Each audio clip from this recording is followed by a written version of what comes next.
بعد یتیمی کی سزا پائی ہے، اتنی تنہا ہوں کہ سایہ ہے نہ پرچھائی ہے، رات رو رو کے گزرتی ہے تو دن ماتم میں، قید خانے میں یوں ہی سال کٹا ہے بابا، کھا گئے شام کے زندہ میں اندھیرے بابا، زندگی میری دکھوں سے ہے عبارت بابا، کیسی قسمت نے دکھائی ہے مصیبت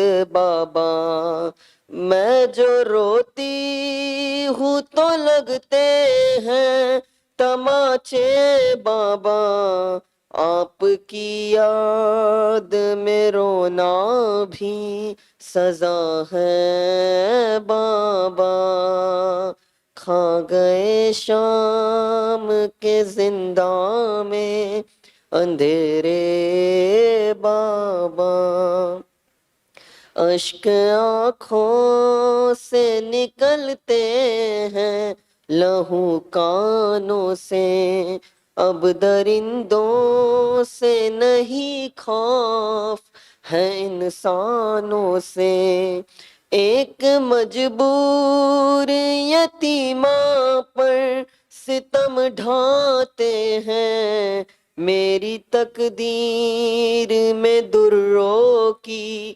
جفا ہے بابا، کھا گئے شام کے زندہ میں اندھیرے بابا، آپ کی طرح سے روتے ہیں اجالے بابا، کون زندان سے اب مجھ کو نکالے بابا، تو نے مانگا تھا دعاؤں میں خدا سے جس کو، اب وہ بیٹی ہے، اب وہی بیٹی ہے زندان جفا ہے بابا، کھا گئے شام کے زندہ میں اندھیرے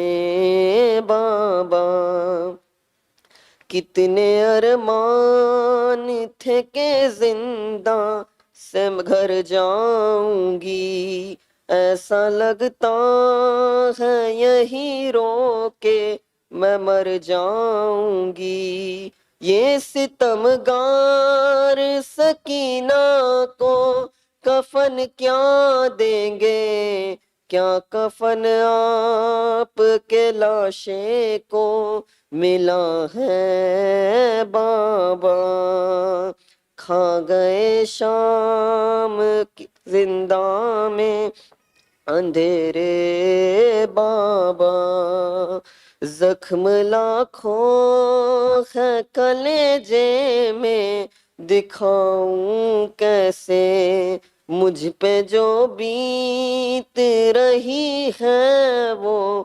بتاؤں کیسے، پیاس لگتی ہے تو پی لیتی ہوں آنسو اپنے، شمر کے در سکینہ کی رضا ہے بابا، کھا گئے شام کے زندہ میں اندھیرے بابا، بارد کر سلوات۔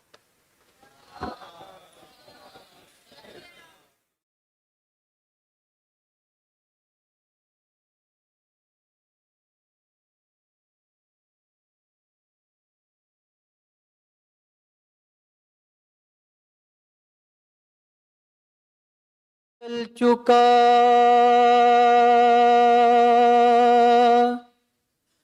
جس دم حسین کے خنجر، عجیب درد بھرا تھا وہ عصر کا منظر، خیام شاہ میں گھس آئے شمر کے لشکر، یہ نوح کرتی تھی اس دم حسین کی دختر، خدا را مجھ پہ ترس کھاؤ میں سکینہ ہوں، خدا را مجھ پہ ترس کھاؤ میں سکینہ ہوں، نہ مجھ پہ ظلم و ستم ڈھاؤ میں سکینہ ہوں، خدا را مجھ پہ ترس کھاؤ میں سکینہ ہوں، سفر میں میرے چچا نے مجھے سنبھالا تھا، بڑے ہی نازوں سے بابا نے مجھ کو پالا تھا، تماچے مجھ پہ نہ برساؤ میں سکینہ ہوں، خدا را مجھ پہ ترس کھاؤ میں سکینہ ہوں، مجھے تو بابا کے سینے پہ نیند آئے گی، چچا کی لوری میری تشنگی بجھائے گی،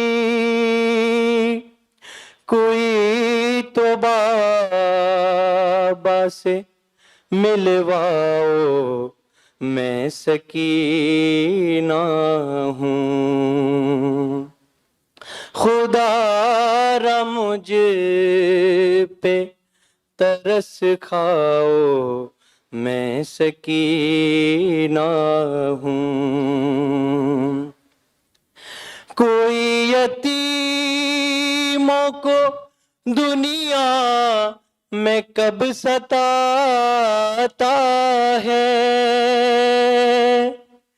یہ کیسی بستی ہے ہر ایک جہاں رلاتا ہے،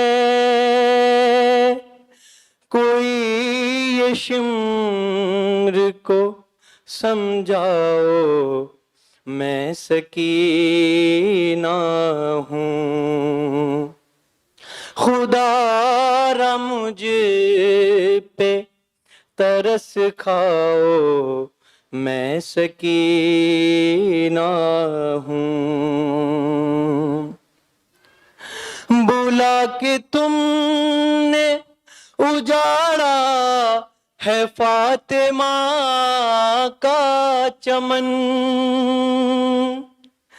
سبھی اسیروں کے ہاتھوں میں کیوں بندھی ہے رسن، میرے گلے کو نہ بندھواؤ میں سکینہ ہوں، خدا را مجھ پہ ترس کھاؤ، میں سکینہ ہوں۔ ستم کی ماری پہ یہ ظلم تم نے ڈھایا ہے، بنا اماری کے ناکے پہ کیوں بٹھایا ہے؟ نہ میرے ناکے کو دوڑاؤ، میں سکینہ ہوں۔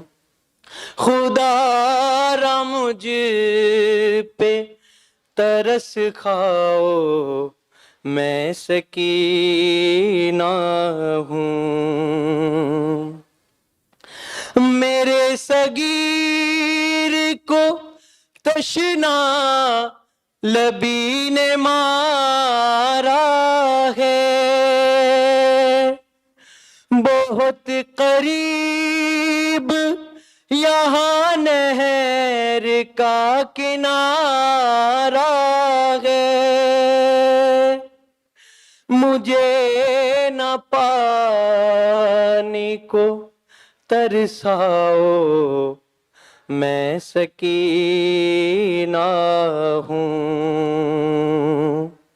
خدا را مجھ پہ ترس کھاؤ، میں سکینہ ہوں، میں سکینہ ہوں۔ بہت بلند صلوات۔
اعوذ باللہ من الشیطان الرجیم، بسم اللہ الرحمن الرحیم۔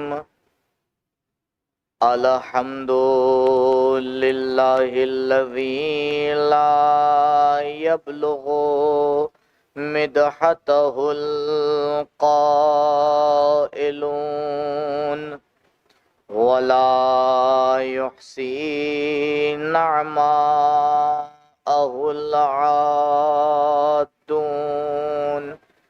ولا يؤدي حقه المجتهدون، فترى الخلائق بقدرته ونشر الرياح برحمته ووتدا بالصخور ميدانا أرضه، والصلاة والسلام والتحية والإكرام على النبي المصطفى والرسول المجتبى الذي دنا فتدلى فكان قاب قوسين أو أدنى، هو الذي سمي في السماء بأحمد وفي الأرضين بأبي القاسم المصطفى محمد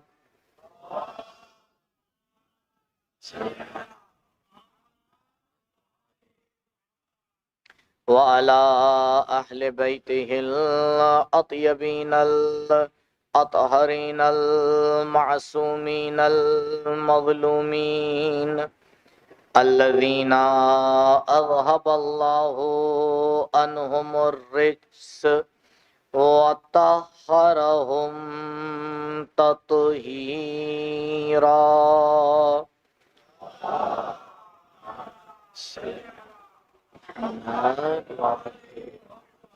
ولا سيما على الحجة الثاني عشر بقية الله المنتظر ولعنة الله على أعدائهم وقتلتهم ومنكري فضائلهم أجمعين من الآن إلى لقاء يوم الدين. أما بعد، فقد قال الله الحكيم في بيانه الكريم: أعوذ بالله من الشيطان الرجيم. إنما وليكم الله ورسوله والذين آمنوا الذين يقيمون الصلاة ويؤتون الزكاة وهم راكعون. درود پڑھیں پر محمد و آل محمد.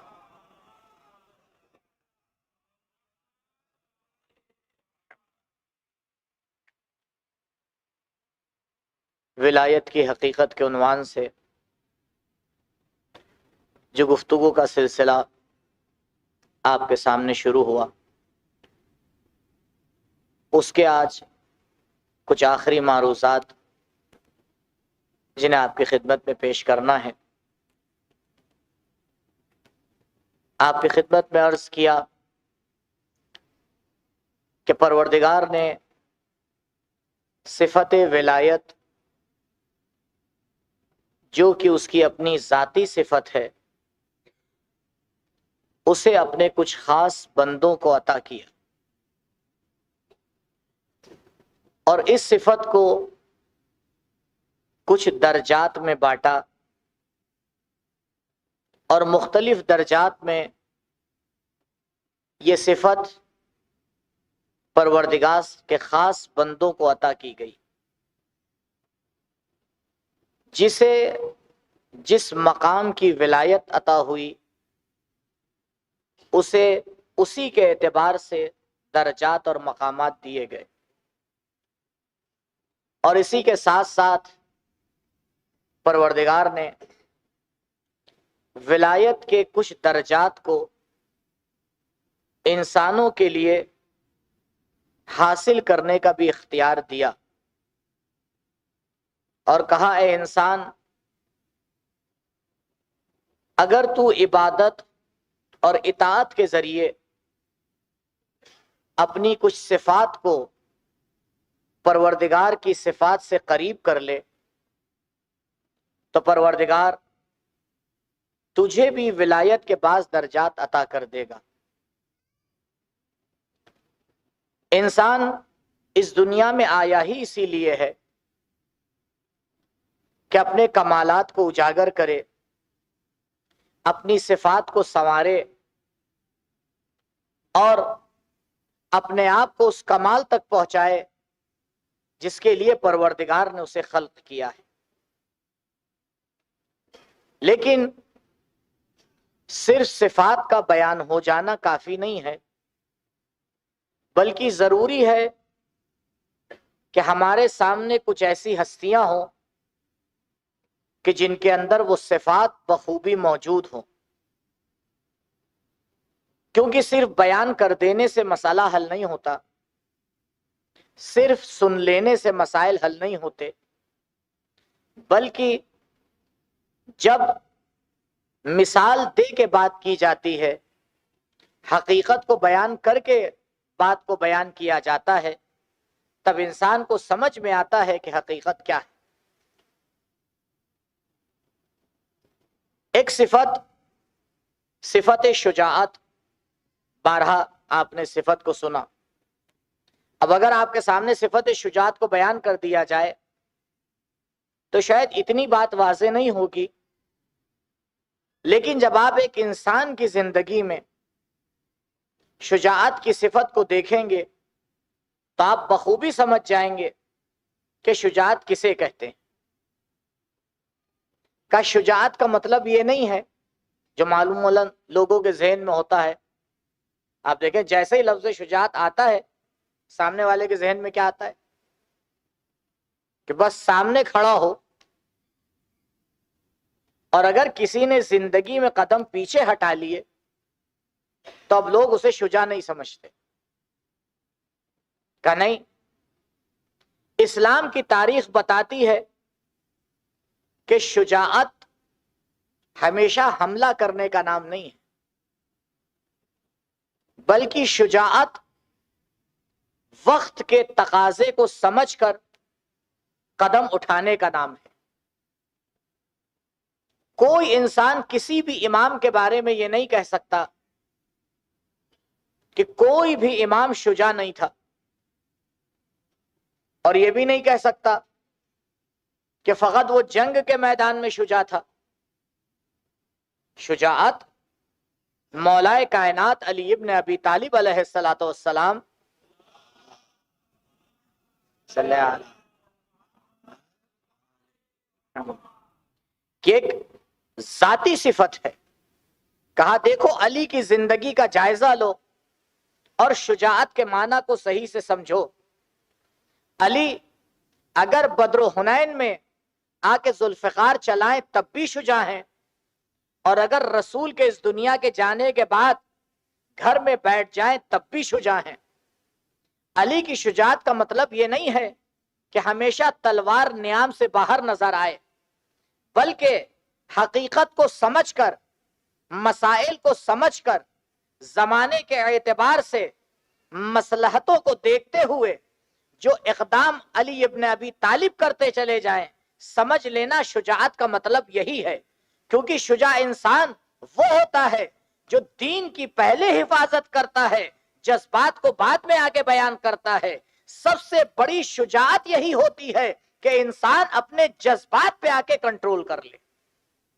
اسی لیے مولا نے جب شجاع کی تعریف بیان کی اور آپ سے پوچھا گیا کہ مولا شجاع کسے کہتے ہیں، تو فرمایا اشجع الناس من غلب ہواہ، شجاع ترین انسان وہ ہے جو اپنے ہوائے نفس کے اوپر آ کے کنٹرول کر لے۔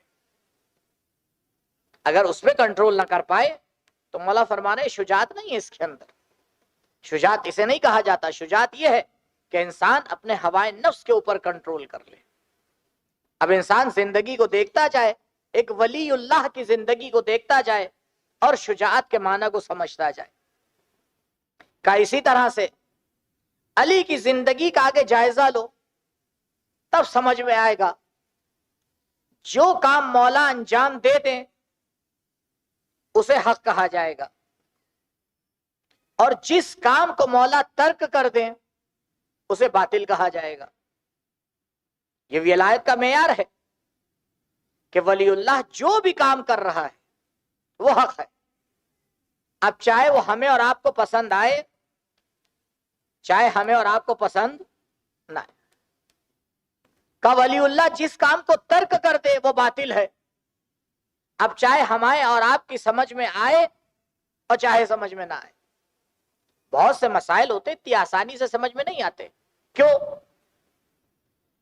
کیونکہ عام انسانوں کا سمجھنے کا طریقہ یہ ہے کہ آپ پہلے حق کو سمجھیں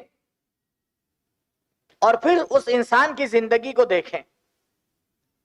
اگر وہ حق کے ساتھ میچ کر رہی ہے تو ٹھیک ہے، اور اگر میچ نہیں کر رہی ہے تو باطل ہے۔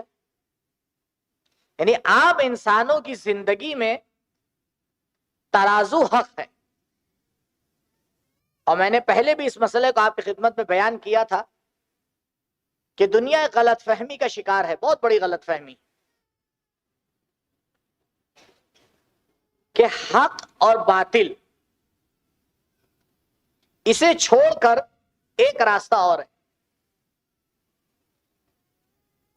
اور وہ راستہ یہ کہ نہ ادھر اور نہ ادھر۔ آپ نے دیکھا ہوگا معاشرے میں بہت سے لوگ ایسے ہوتے ہیں، ان کا ایک خاص نام ہے، جو نہ ادھر ہوتے ہیں اور نہ ادھر ہوتے ہیں، پتہ ہی نہیں چلتا ہے۔ تو ہم نے اس گروہ کا ایک نام رکھا ہے، ابھی کل میں نے وٹوا میں بھی یہ نام لیا تھا تاکہ آپ لوگ کو یاد رہے۔ اس گروہ کا نام ہے ہم سے کیا مطلب، اور یہ بہت بڑا گروہ ہوتا ہے، ہر معاشرے میں آپ کو مل جائے گا۔ جبکہ اگر قرآن کو دیکھیے تو قرآن کہتا ہے ایسا کوئی گروہ ہے ہی نہیں۔ ابھی میں مثال دوں گا آپ کے سامنے، دو مثالیں دوں گا آپ کی خدمت میں، ایک تاریخ سے مثال دوں گا اور ایک عام مثال۔ تاریخ کی مثال آپ کے سامنے بہت روشن مثال ہے۔ نبی اس دنیا سے رخصت ہوتے ہیں، پہلا ظاہری مسئلہ جو مسلمانوں کے درمیان چھڑتا ہے وہ ولایت کا مسئلہ ہے۔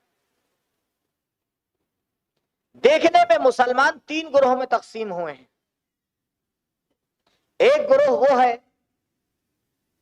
جو علی کے گھر میں موجود ہے، دوسرا گروہ وہ ہے جو سقیفہ میں موجود ہے۔ ان دونوں گروہ کی تعداد اگر آپ دیکھیں تو 14-15 سے زیادہ نہیں ہے، وہاں بھی 6-7 لوگ ہیں اور ادھر بھی 7-8 لوگ ہیں، اس سے زیادہ نہیں ہے۔ تو کیا پورے مدینے میں پبلک اتنی ہی تھی؟ بھئی حجۃ الوداع میں، آخری حج میں، جہاں 1.25 لاکھ کا مجمع ہے، اس میں آدھے تو مدینے والے رہے ہوں گے،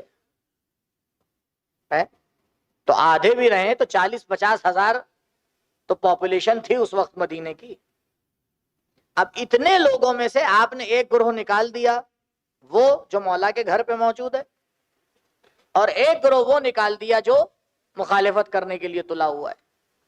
باقی سب کیا کر رہے ہیں؟ اب ان دونوں گروہ کا مقایسہ کیجیے۔ ایک وہ گروہ ہے جس میں صاحب ذوالفقار موجود ہے، دوسرا وہ گروہ ہے جس میں بھاگنے والے موجود ہیں۔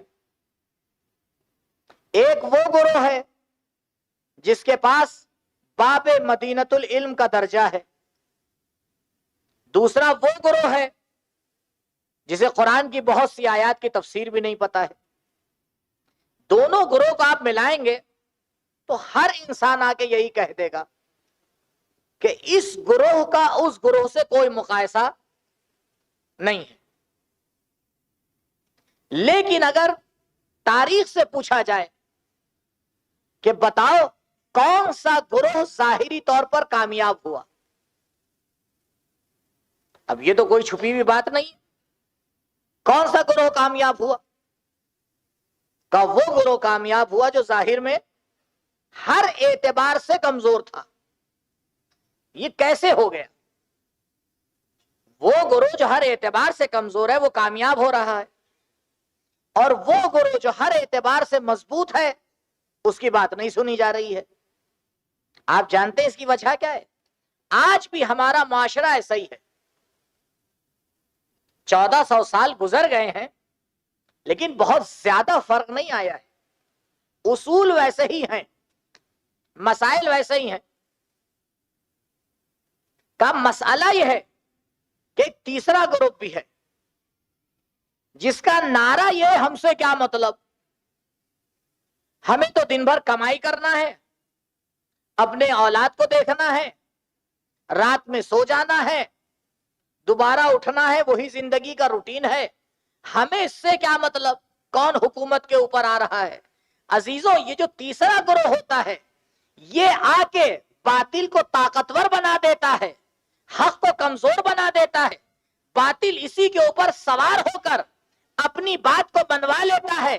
کہا یہ نہ سمجھنا کہ اس تیسرے گروہ کا کوئی اثر ہی نہیں ہوتا ہے, اس کا اثر تو اتنا بڑا ہے کہ باطل کو گھر پہ بیٹھ, باطل کو آ کے باطل سامنے آ جاتا ہے, حق گھر پہ بیٹھ جاتا ہے. اگر یہ صحیح سے حق کی حمایت کر دے تو حق حق ہو جائے, باطل باطل ہو جائے. درود پڑھے پر محمد و آل محمد صلی علی محمد و آل محمد.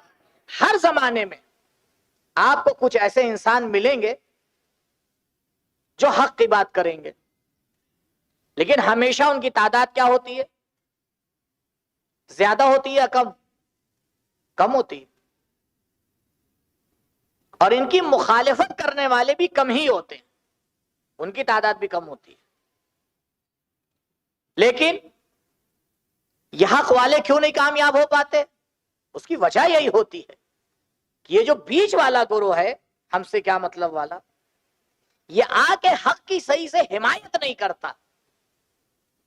کہ اگر تم ولایت کو مانتے ہو تو ولایت کو ماننے کا مطلب یہ نہیں ہے کہ تم پھر اپنی زبان سے فقط ولایت کو بیان کرتے رہو. ولایت کو ماننے کا مطلب یہ ہے کہ مشکلات کو جھیلنے کے لیے تیار ہو جاؤ, اور جیسے ہی حق آ کے اپنے آپ کو ظاہر کرے اس کی حمایت میں کھڑے ہو جاؤ.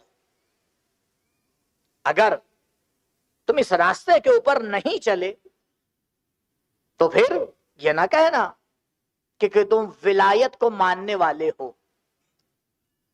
اب اس تیسرے گروہ کو اگر اور زیادہ آپ کو صحیح سے سمجھنا ہے تو میں مثال دیتا ہوں آپ کو کہ آخر ان کا کیا جائے. بہت سادی سی مثال ہے, غور فرمائیے گا. اگر آپ ایک کاغذ لیجئے, ایک پیپر, اور اسے بیچ سے موڑ دیجئے تو دو حصوں میں کیا ہو جائے گا؟ یہ کاغذ ڈیوائیڈ ہو جائے گا. آپ اس میں ایک طرف لکھ دیجئے حق اور دوسری طرف لکھ دیجئے باطل. ٹھیک ہے. اب اس میں ایک بیچ میں لکیر بھی ہے یا نہیں ہے؟ اب میں آپ سے سوال کروں قبلہ, یہ لکیر حق کی طرف ہے یا باطل کی طرف؟ آپ کیا جواب دیں گے؟ یہ لکیر جو بیچ میں ہے یہ حق کی طرف ہے یا باطل کی طرف؟ آگے نے مولانا تو بیچ میں ہے.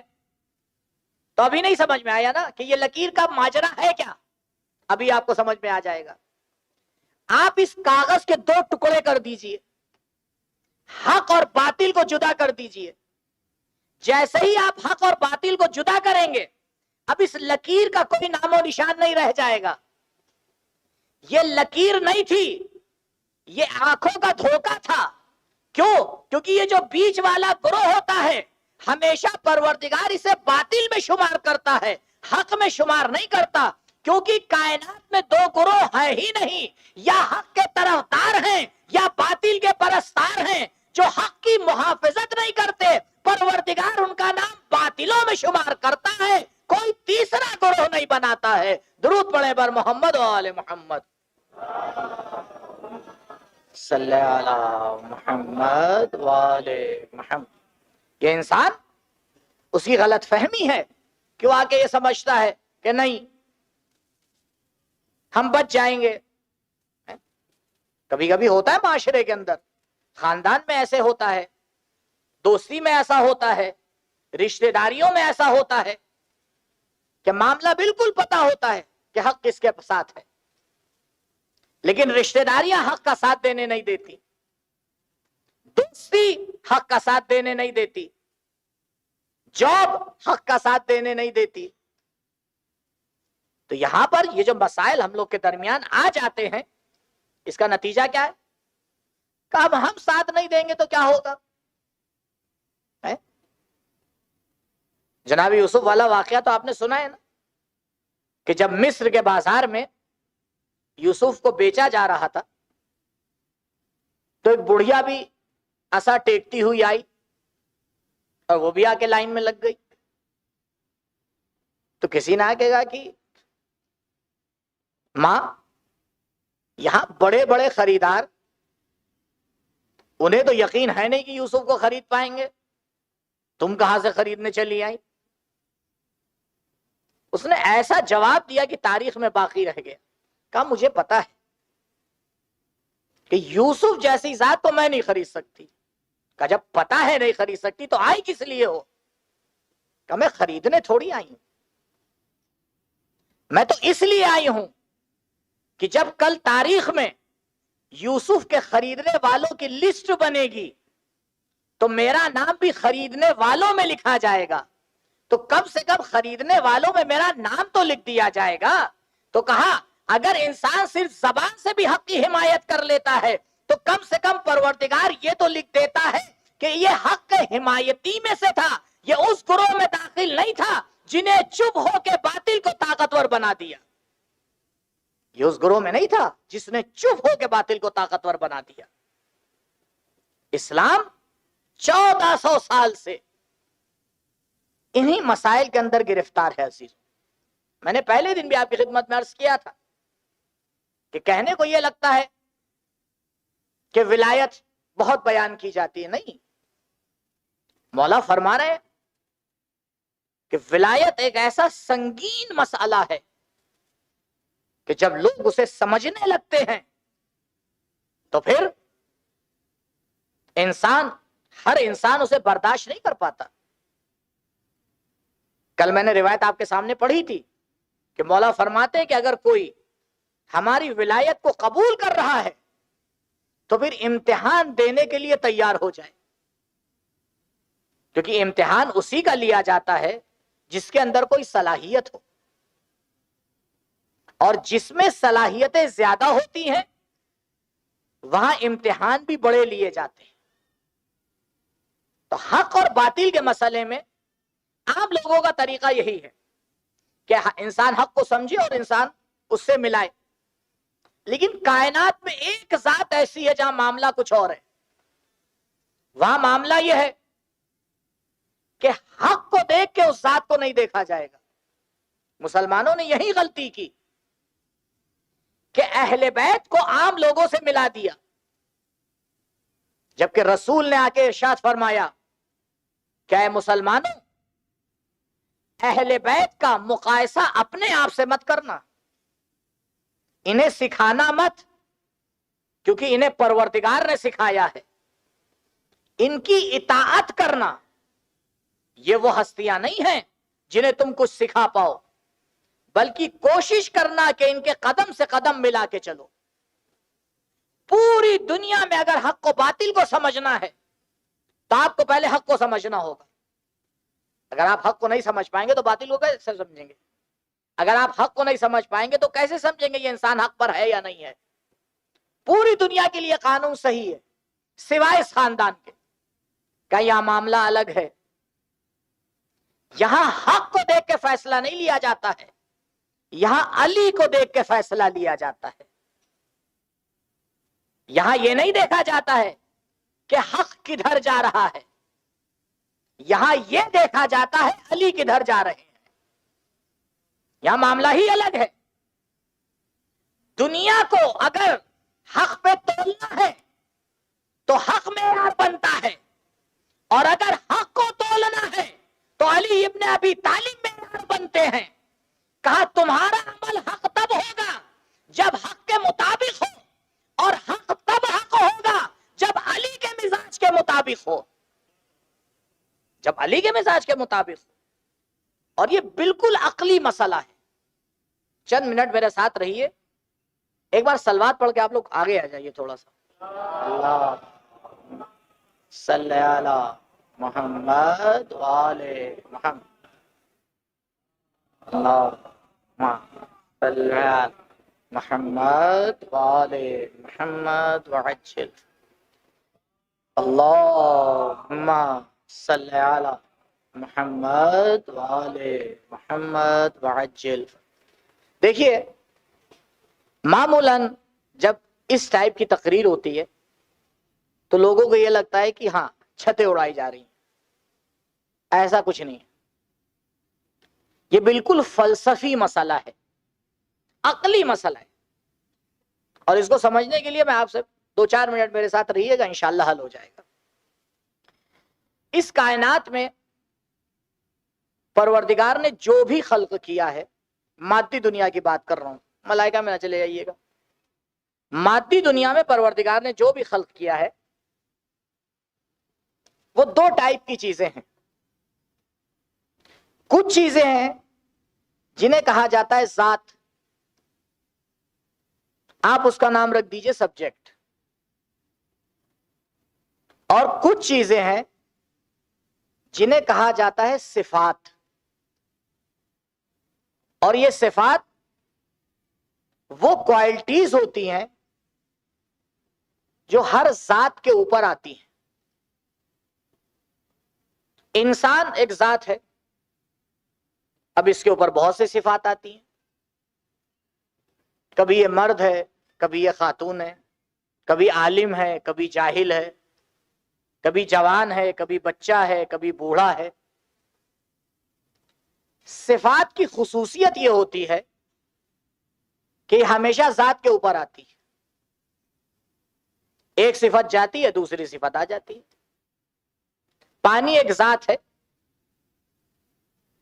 آپ نے پانی کو گرم کیا، اس کی صفت یہ ہے کہ گرم ہے، تھوڑی دیر میں ٹھنڈا ہو گیا، ایک صفت گئی دوسری صفت آ گئی۔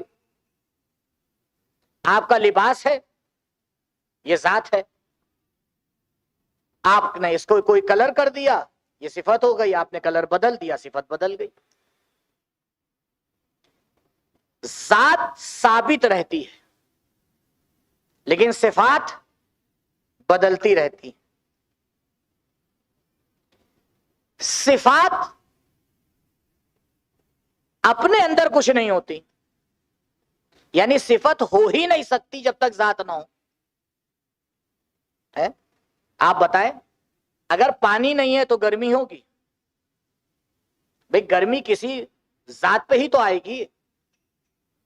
آپ کو تنہا گرمی کائنات میں ملنے ہی نہیں والی ہے، یا ہوا گرم ہوگی، یا پانی گرم ہوگا، یا پتھر گرم ہوگا، کوئی چیز تو ہوگی، ایسے ہی آپ کو گرمی نہیں ملنے والی ہے۔ جتنی بھی صفات ہیں ان کی یہ خصوصیت ہے، ایک عقلی قانون ہے کہ صفات کا وجود ذات پر ٹکا ہوتا ہے، اور اگر ذات چلی جائے صفات بھی چلی جائیں۔ آپ کو ایک دم سے ایسا معجزہ کر دیجئے کہ جو گلاس میں گرم پانی رکھا ہوا ہے یہ پانی ختم ہو جائے تو گرمی بھی ختم ہو جائے گی۔ آپ اپنے کپڑے کو جلا دیجئے، کپڑا کالے رنگ کا تھا، کالا رنگ بھی ختم ہو جائے گا۔ تو صفات ہمیشہ ٹکی ہوئی ہیں کس کے اوپر؟ ذات کے۔ صفات کا اپنا کوئی وجود نہیں ہوتا، ان کا وجود ذات پہ ٹکا ہوتا ہے۔ اب روایت میں 2 چیزیں بیان کی گئی ہیں، ایک ہے لفظ حق اور ایک ہے لفظ علی۔ اب آپ طے کر لیجئے کون سی ذات ہے کون سی صفت ہے۔ کہ علی ہے ذات، حق ہے صفت، اور یہ قانون کائنات ہے کہ صفت کا اپنا وجود نہیں ہوتا، صفت کا وجود ہی ذات پہ ٹکا ہوتا ہے۔ تو اب یہ کوئی جذباتی جملہ نہیں ہے بلکہ یہ حقیقی جملہ ہے، حق کا وجود ہی علی کی ذات پر ٹکا ہوا ہے۔ اگر علی ابن ابی طالب نہ ہو تو حق اپنے آپ کو دکھا ہی نہیں سکتا ہے۔ اگر حق کو زندہ رہنا ہے تو وہ ذات علی کا محتاج ہے۔ اب یہ علی آ کے فیصلہ کریں گے، علی جو دیکھ لے اسے پروردگار حق کہہ دیتا ہے، علی جو لکھ دے اسے حق کہا جائے گا، علی جو دیکھ لے اسے حق کہا جائے گا۔ کب حق کا وجود علی کی ذات پر ٹکا ہوا نظر آئے گا، جو کردار علی کا ہوگا وہی حق کہلائے گا۔ درود پڑھیں پر محمد و آل محمد،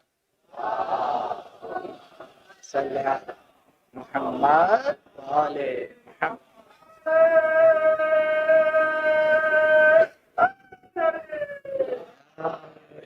اسی لیے آپ غور فرمائیں، صفت خود سے جاتی نہیں کہیں۔ اگر آپ کالا کپڑا پہنے ہوئے ہیں تو اگر میں آپ سے کہوں کالا ادھر آ جائے تو بھیا جب تک کپڑا نہیں آئے گا کالا آئے گا؟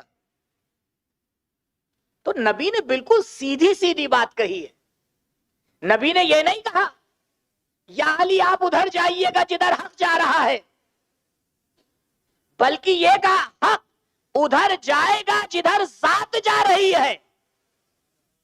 کا صفات اپنے اعتبار سے طے نہیں کرتی ہے، بلکہ ذات جدھر جاتی ہے صفت ادھر جاتی ہے. لہذا ایک حقیقی جملہ نبی نے آگے بیان کر دیا تاکہ کل دنیا والے حق کے اعتبار سے علی کو نہ تولنے لگے، بلکہ علی کی ذات کو دیکھ کر حق کو تولا جائے گا.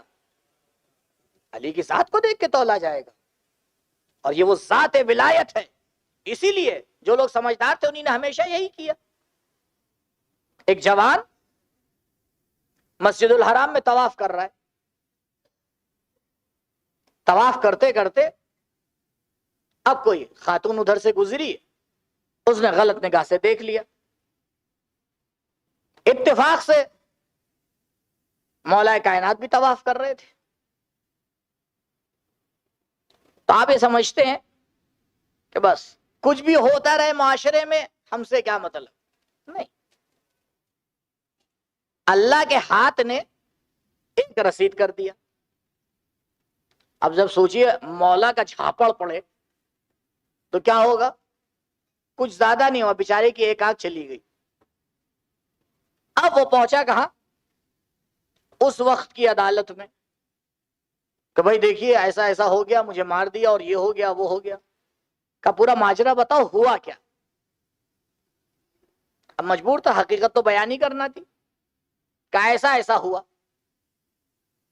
تو سامنے والا ولو دشمن لیکن اتنا جانتا تھا. اس نے کہا دیکھو سیدھا فیصلہ ہے، اللہ کے گھر میں اللہ کی آنکھ نے دیکھا اور اللہ کے ہاتھ نے مارا، لہذا فیصلہ اللہ کے پاس لے کے جاؤ، میرے پاس نہ آؤ. یہ تاریخی واقعہ ہے. یعنی وہ بھی یہ جانتے تھے کہ علی کا ہاتھ بھی بغیر ارادے پروردگار کے نہیں چلتا. جس کی ذوالفقار بغیر ارادے پروردگار کے نہ چلتی ہو. دنیا کی یہی غلط فہمی ہے کہ آگے یہ سمجھتی ہے کہ مولا کائنات کو ذوالفقار مل گئی تو مولا کے لیے کوئی فضیلت ہے. ایسا بالکل نہیں ہے. تاریخ میں ایک شخص ہے، اس کا نام ہے معدی کرب، بہت شجاع، بڑا پہلوان. تو اس کی شجاعت کی تعریف جو ہے خلیفہ تک کے آئی کہ بھائی بڑا شجاع انسان ہے، بڑا پہلوان ہے، بہت اچھی تلوار چلاتا ہے، ایسی تلوار ہے ویسی تلوار ہے. تو خلیفہ نے خط لکھا، اس نے کہا ذرا اپنی تلوار بھیجو ہم بھی دیکھیں کیا چمتکار ہے اس کے اندر. اس نے تلوار بھیج دی. تلوار جب خلیفہ کے دربار میں پہنچی تو انہوں نے تلوار کو نکالا، پاس میں کوئی کھڑا تھا سپاہی، اس کو دی کا ذرا سے پتھر پہ آزما کے دیکھو ہے کیسی. اس نے اپنی پوری طاقت سے پتھر پہ مارا، کچھ نہیں ہوا. خلیفہ کا دوبارہ امتحان کرو. دوبارہ امتحان کیا، تیبارہ امتحان کیا، کچھ نہیں ہوا. عام تلوار کی طرح وہ بھی تھا. خلیفہ کو غصہ آ گیا، یہ کیا زبردستی کا ڈھونگ بنا رکھا ہے. اس نے خط لکھا،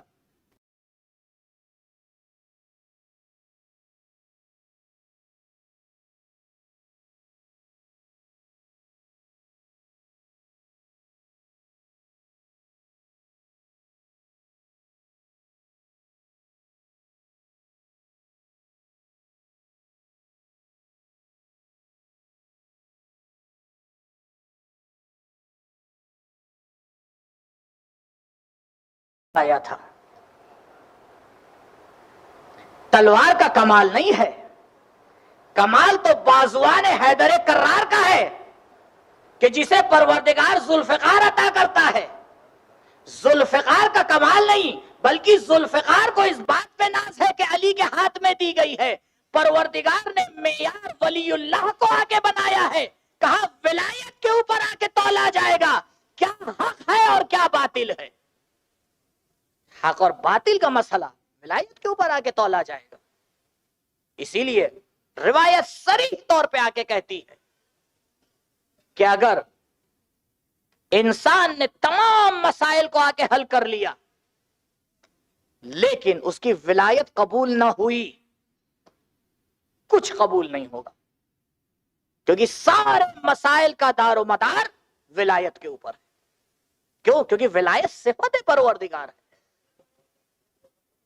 اس کے لیے کام کرنے کی ضرورت ہے۔ یہ انسان نہیں سوچ سکتا کیونکہ میں ایسے گھرانے میں پیدا ہو گیا ہوں تو بس یہ میری جاگیر ہے، نہیں عزیزوں۔ قرآن دو طرح کی ولایت کو بیان کرتا ہے، کیونکہ پرسوں میں نے آپ کی خدمت میں عرض کیا تھا ولایت کی ایک صفت ہے تصرف۔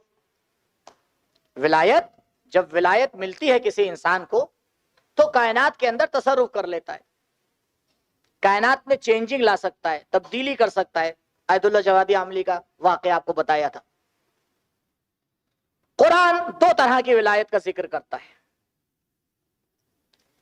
ایک ولایت رحمان اور ایک ولایت شیطان۔ انسان اپنی زندگی میں ایک سیکنڈ بھی ولایت کے دائرے سے باہر نہیں ہے، ہو نہیں سکتا کہ انسان کی زندگی کا کوئی لمحہ ہو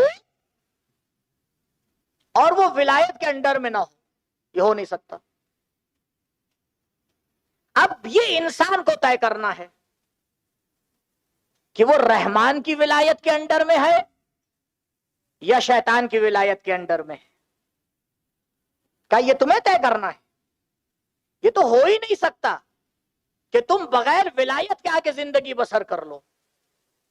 لیکن ہاں، اتنا تمہیں ہم اختیار دے رہے ہیں کہ تم اپنی زندگی کے آثار کو آ کے طے کرو، اللہ کے ولی کی ولایت میں لے کے جا رہے ہو یا شیطان کی ولایت کے اندر لے کے جا رہے ہو۔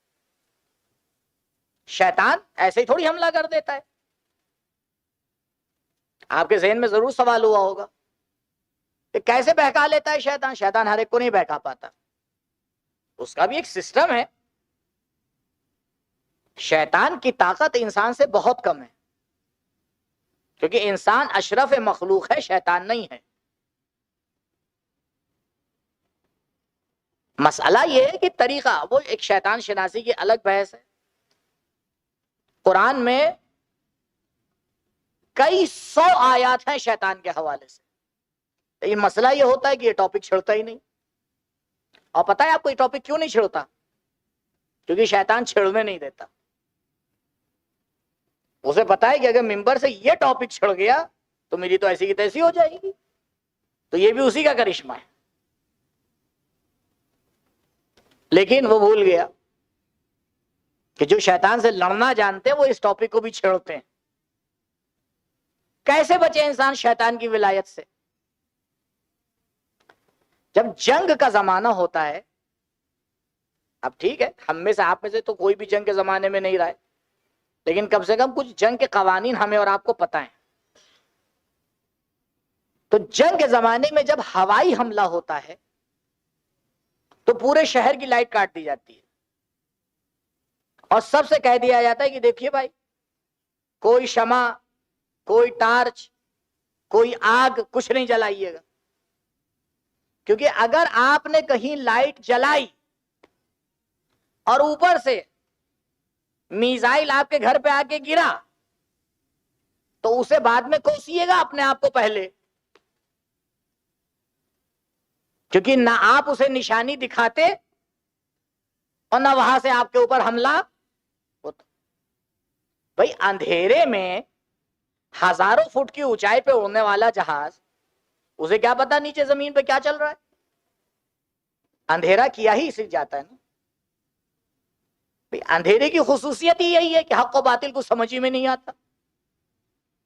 یہ تو سورج کی خصوصیت ہوتی ہے، جب نکلتا ہے تو ہر چیز کو کلیئر کر دیتا ہے۔ اسی لیے امام کی تشبیہ سورج سے کی گئی ہے۔ کہا دیکھو یہ ایسا سورج ہے جو ابھی تو بادلوں کے پیچھے ہے لیکن اس کا نور کائنات میں موجود ہے، ابھی بھی اس کا نور اتنا ہے جو تمہیں بتا دے گا کہ دن کیسا ہے، تاریکی کیسی ہے۔ تو یہ قانون جنگ ہے۔ عزیزوں، ہم اور آپ میدان جنگ ہیں۔ شیطان تب تک حملہ نہیں کرتا جب تک ہمارے ذہن میں غلط بات نہ آئے۔ جیسے ہی غلط بات آتی ہے ویسے ہی ہمارے وجود میں ایک لائٹ جلتی ہے، اور ادھر لائٹ جلی، ادھر شیطان کے رڈار نے پکڑا۔ اب پکڑنے کے بعد پھر وہ چھوڑتا تھوڑی ہے۔ یوسوسو فی صدور الناس، پھر وہ اپنا کاریہ کرم شروع کر دیتا ہے، اور تب تک نہیں چھوڑتا جب تک اپنی ولایت کو پوری طرح سے اثر انداز نہ کر لے۔ لیکن وہ انسان جو اہل بیت کی ولایت میں ہوتا ہے، وہ ایسا مسئلہ آنے ہی نہیں دیتا کہ شیطان کا اس کے اوپر تسلط ہو جائے، وہ وہیں آ کے کنٹرول کر لیتا ہے۔ اسی لیے میرے مولا نے فرمایا روزہ یہ عوام کا ہوتا ہے کہ تم جو روزے کو چیزیں باطل کرتی ہے اس سے اپنے آپ کو روک لیتے ہو۔ خواص کا روزہ یہ ہوتا ہے کہ آنکھوں کو گناہ سے بچا لیا جائے، کان کو گناہ سے بچا لیا جائے، لیکن حقیقت روزہ یہ ہے کہ انسان اپنی فکر کو بچا لے، فکر میں بھی غلط باتوں کو نہ آنے دے۔ اگر فکر پہ کنٹرول ہو جائے انسان عصمت کے درجات کو طے کر لیتا ہے۔ درود پڑھے بر محمد و آل محمد۔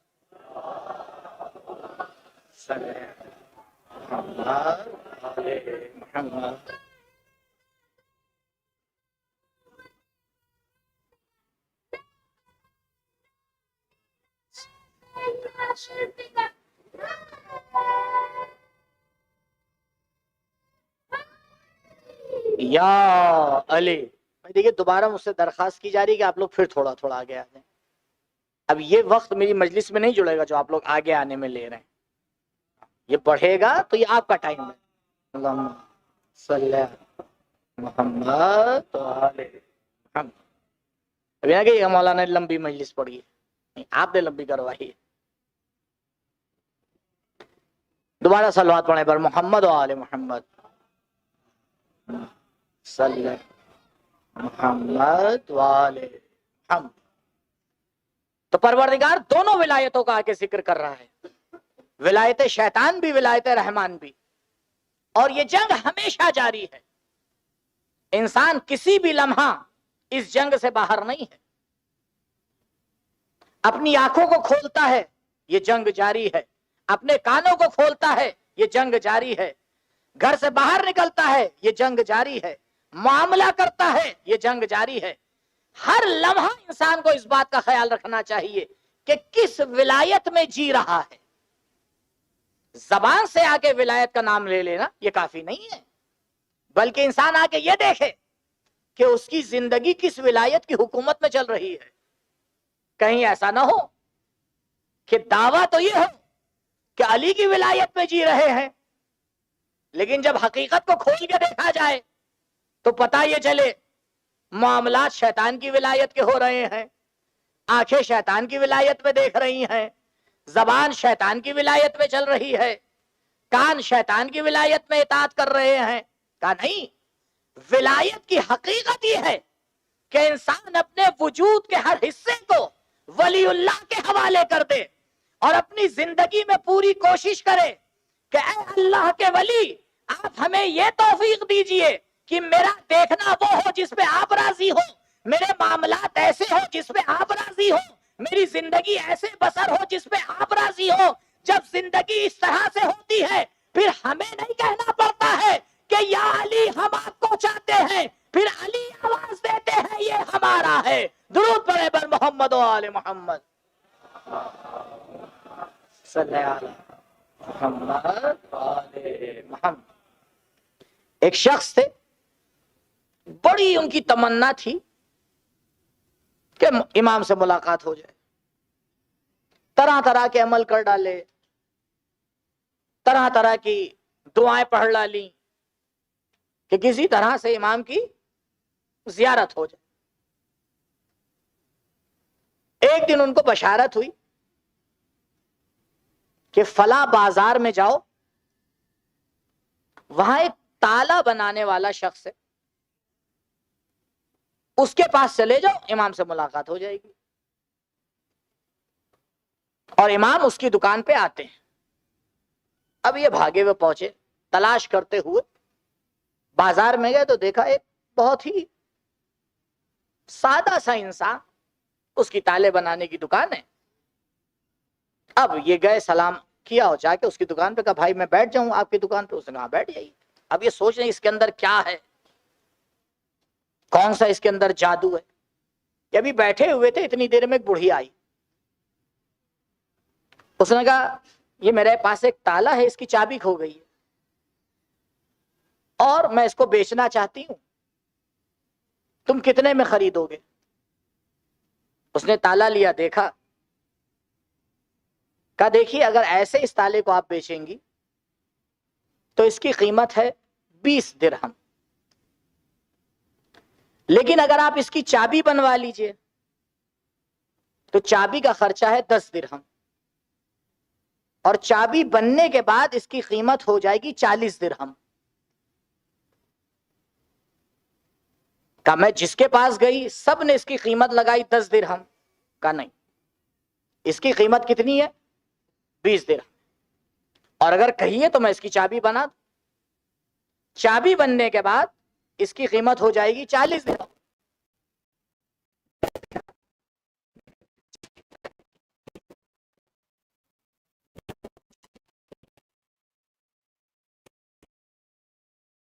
تالا رکھا، اس کو 30 درہم دے دیے. اور جیسے ہی وہ گئے ایک اور شخص آیا، اور آنے کے بعد وہاں بیٹھا، اور جو صاحب آئے تھے کہا یہ بتاؤ جس طرح سے اس نے معاملہ کیا اس بازار میں کتنے ملیں گے؟ اس نے کہا کوئی نہیں ملے گا. کہا بس یہی وجہ ہے کہ ہم خود اس کی دکان پہ آتے ہیں. اگر تم اپنے آپ کو ایسا بنا لو تو پھر تمہیں تلاش نہیں کرنا پڑے گی کہ ولی اللہ کی زیارت ہو جائے، پھر ولی اللہ خود تم سے ملاقات کرنے کے لیے آئے گا. جس دن تم انصاف پسند ہو جاؤ گے، انصاف پسند امام خود تم سے ملاقات کے لیے آ جائے گا. درود پڑھے بر محمد و آل محمد صلی علی محمد و آل محمد. بہت اہم مسئلہ ہے عزیزو ولایت کے ذیل میں. ولایت کو آ کے زبان سے قبول کر لینا یہ تو پہلا مرحلہ ہے، یہ تو شروعات ہے کہ انسان آئے اور زبان سے ولایت کو قبول کرے. لیکن اگر اس کی زندگی میں ولایت کے آثار نظر نہ آئے تو اس میں اور دوسروں میں فرق کیا رہ جائے گا؟ اگر علی والوں کی زندگی میں اور غیر کی زندگی میں فرق نہ ہو، جناب مالک اشتر ہیں، کوفے کی گلیوں سے جا رہے ہیں، ایک شخص دیکھتا ہے اور دیکھتے ہی برا بھلا کہنے لگتا ہے. جناب مالک بغیر جواب دیے آگے بڑھ جاتے.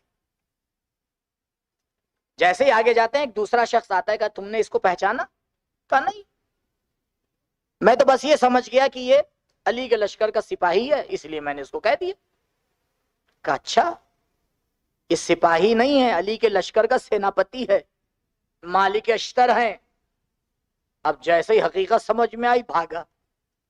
دیکھا آپ نے، انسان بہت سی غلطیاں اس لیے کرتا ہے کیونکہ اس کو حقیقت ہی پتہ نہیں ہوتی. بھاگا فوراً، پوچھا کہاں گئے؟ کہا مسجد میں گئے. فوراً گیا مسجد کے اندر، دیکھا جناب مالک نماز پڑھ رہے ہیں، بیٹھ گیا. جناب مالک نے نماز ختم کی، جیسے ہی نماز ختم ہوئی فوراً پیروں پہ گر گیا. جناب مالک نے اٹھائے گا، کیا بات ہے؟ کہا مجھے معاف کیجیے گا، میں آپ کو پہچانا نہیں اور غلطی ہو گئی. کہا نہیں کوئی بات نہیں. کہا خدا کی قسم میرا ارادہ مسجد میں آنا نہیں تھا، میں تو اپنے کام سے جا رہا تھا، لیکن جب تو نے مجھے برا بھلا کہا تو میں مسجد میں آیا، 2 رکعت نماز پڑھی اور خدا کی بارگاہ میں دعا کی پروردگار جو باتیں اس شخص نے کہی ہیں اگر یہ میرے اندر ہیں تو تو میری اصلاح کر دے، اور اگر وہ غلطی کر رہا ہے تو میرے پروردگار میں نے اسے معاف کیا، تو بھی معاف کر دے. اس کردار کو کہتے ہیں علوی کردار. علی کی ولایت کو قبول کرنے والا انسان یا مالک اشتر بن کے دکھائی دیتا ہے یا میثم تمار بن کے دکھائی دیتا ہے، اگر معاشرہ ولایت کو صحیح سے قبول کر لے تو پوری کائنات پہ حکومت کرتا ہوا نظر آتا ہے، نہیں کرتا ہوا نظر آتا ہے۔ آج آپ دیکھ لیجئے، ایک ملک ہے جو ابھی ولایت کی کرن کو مان کر بیٹھا ہوا ہے، لیکن جب دنیا اسے آ کے دیکھتی ہے تو حیران اور پریشان نظر آ جاتی ہے۔ وہی دشمن جو کل تک تمہیں اپنا دشمن سمجھ رہا تھا، آج تم سے دوستی کرنے پہ فخر کرتا ہوا نظر آتا ہے۔ علی والے ایسے ہوتے ہیں کہ دشمن کو بھی پیروں پہ جھکا لیا کرتے ہیں، دشمن کو بھی پیروں پہ جھکا لیا کرتے ہیں۔ عزیزوں، پروردگار نے، بس میں نے اپنی بات کو ختم کیا، کبھی اس پہ غور فرمائیے گا۔ کئی بار اور کئی جگہ میں اس مسئلے کو پیش کر چکا ہوں کہ آخر اس ملک میں ہم کر کیا رہے ہیں؟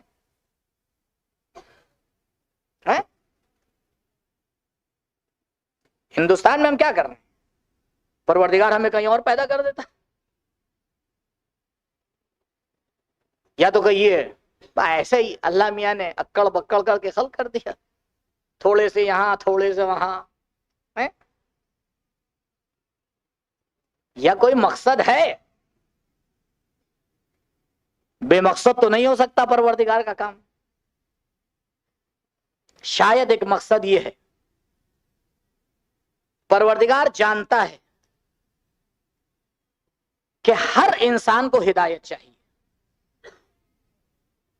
اور ہر جگہ تو امام کو بھیجا نہیں جا سکتا،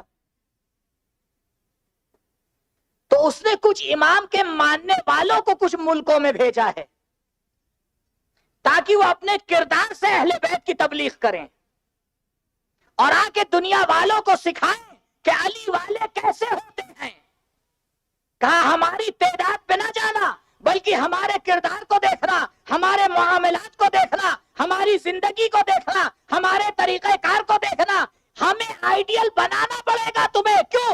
کیونکہ جو کردار ہم پیش کریں گے نہ تمہاری کتابوں میں ملے گا نہ تمہارے علماء میں ملے گا۔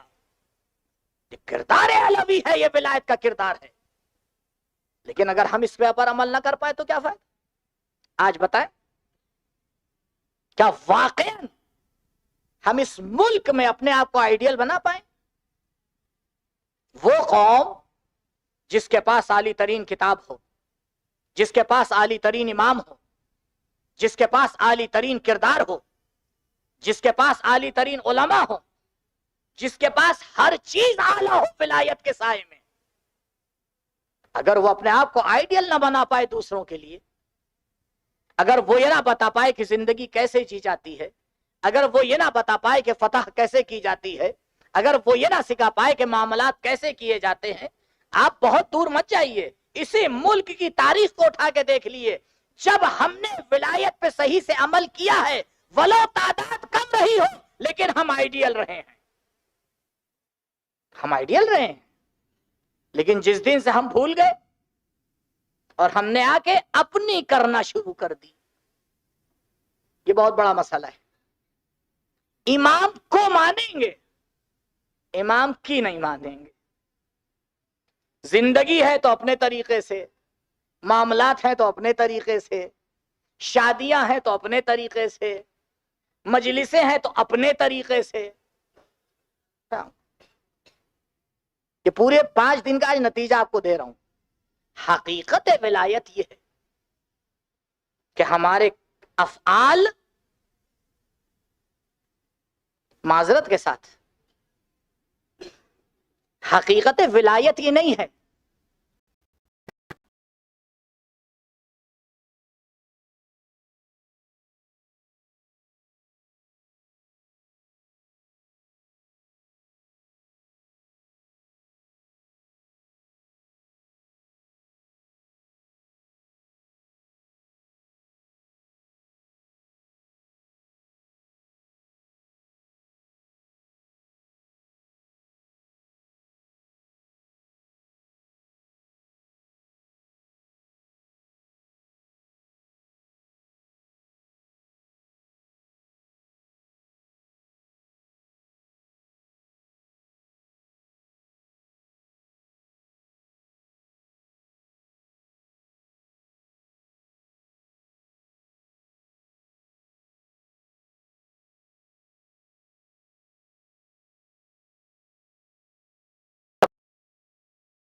طرف آئے کہ ہمیشہ کے لیے علیہ السلام ہو جائے. لیکن ہاں عزیزوں، ان مراحل کو طے کرنے کے لیے سختیاں برداشت کرنا پڑیں گی، بغیر اس کے کوئی چارہ نہیں ہے. اور اگر ہم اور آپ تیار نہیں ہیں اس کے لیے تو پھر تو کوئی مسئلہ ہی نہیں، آزاد ہے، جو دل چاہے کریں.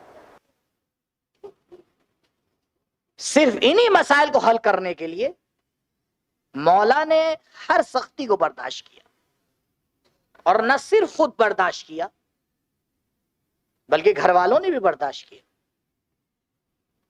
اور گھر والوں کے ساتھ ساتھ بچوں نے بھی برداشت کیا.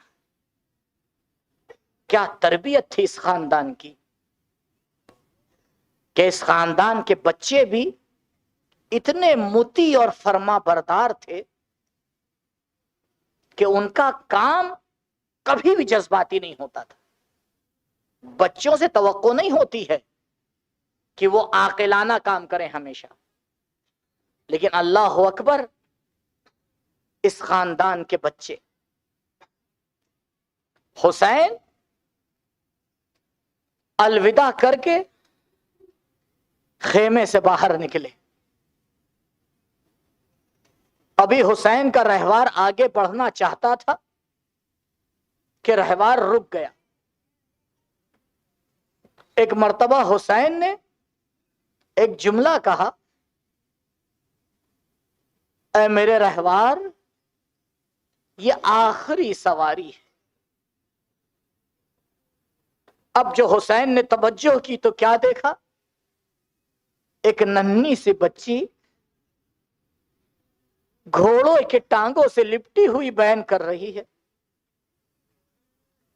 اے میرے بابا کے گھوڑے، صبح سے جو بھی گیا ہے واپس نہیں آیا. یعنی سکینہ کو یقین ہو گیا تھا اب حسین واپس نہیں آئیں گے. ایک مرتبہ حسین نے کہا، سکینہ دیر ہو رہی ہے، بابا کو اجازت دے دو. کہا بابا اجازت دے دی، لیکن سکینہ کی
جی سامعین میں سے کچھ سوالات آئے لیکن آپ کے موضوع سے متعلق نہیں ہیں وہ سوالات. اب بسم اللہ کر دیجیے گا، دیکھیں گے جواب آتا ہوگا بتا دیں گے. سب سے پہلا سوال ہے، ہمارے معاشرے میں خواتین کی مجالس زیادہ ہوتی ہے تو کیا اپنے بچوں کی تربیت کو چھوڑ کر یا اس کی توجہ کو کم کر کے تربیت کی توجہ کو کم کر کے معاشرے میں ہونے والی ہر مجالس میں شرکت کرنا ضروری ہے؟ دیکھیے پہلا تو مسئلہ یہ ہے کہ مجلس خود تربیت گاہ